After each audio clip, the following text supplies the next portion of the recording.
2NUR FM News for our sponsor General Trades, professional roofing, maintenance and restoration. It's 7:30. Good morning. I'm Cecilia Connell with Hunter News. A Mayfield man has been charged over Sunday's violent home invasion at Waratah West. Senior Constable Lauren Marr says he's accused of assaulting the teenage occupant with a metal pipe. Police have been told it was about 10:40pm on Sunday that a 20-year-old man allegedly entered a home on King Street at Waratah West.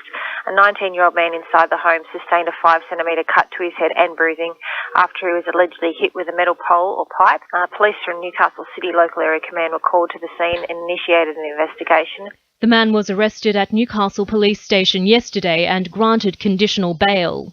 State Opposition Leader Luke Foley has reaffirmed Labor's commitment to keeping the heavy rail and improving the city's connectivity should it be elected. Mr Foley arrived by train to Hamilton Station yesterday to throw his full support behind the Save Our Rail campaign. He's rejected claims retaining the heavy rail corridor will restrict growth. It comes as the Awabakal Aboriginal Land Council maintains it acted independently in lodging a land claim on the line. After months of failed bargaining over new enterprise agreements, power workers across the Hunter have bit the bullet and applied for protected industrial action. Negotiations with Ausgrid have hit a low, with employees seeking greater job security in light of the government's much-talked-of privatisation plans.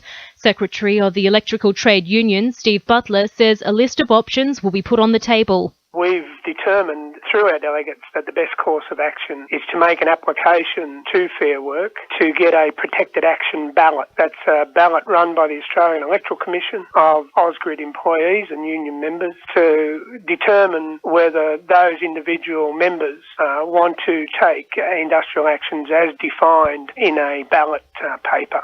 Lake Macquarie Police are set to unveil a new side-by-side all-terrain vehicle this morning in an effort to enhance search and rescue capabilities in tough and uncharted environments.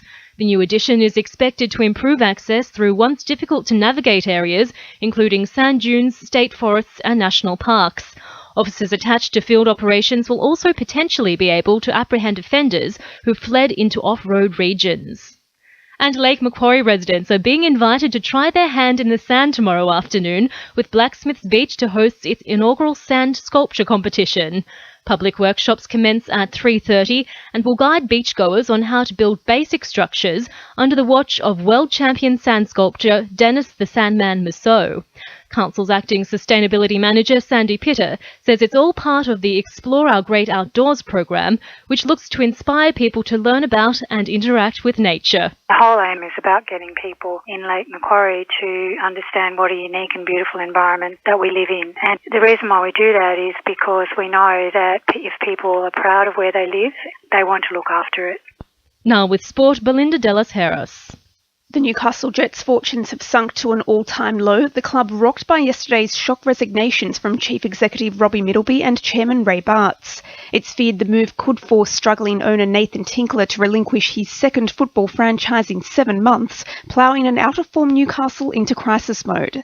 The FFA has confirmed it will deploy Chief Operating Officer and A-League boss Damien de Bohan to Jets headquarters on Monday to evaluate the club's continued viability.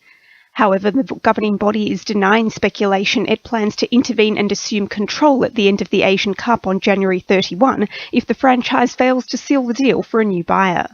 Meanwhile, the Jets are now set to commence their search for a new CEO. Middleby is promising to see out the transitional period over several weeks as the club completes an internal review. However, an imminent replacement will have to be found for Ray Bartz, who's made the decision to quit effective immediately. And in harness racing, Maitland-trained winners Short Success and Charlie Dollar are preparing to face off in Saturday's 6-event card at Newcastle. That's sport. I'm Belinda Delas Harris. 2NUR FM News Time is 26 to 8.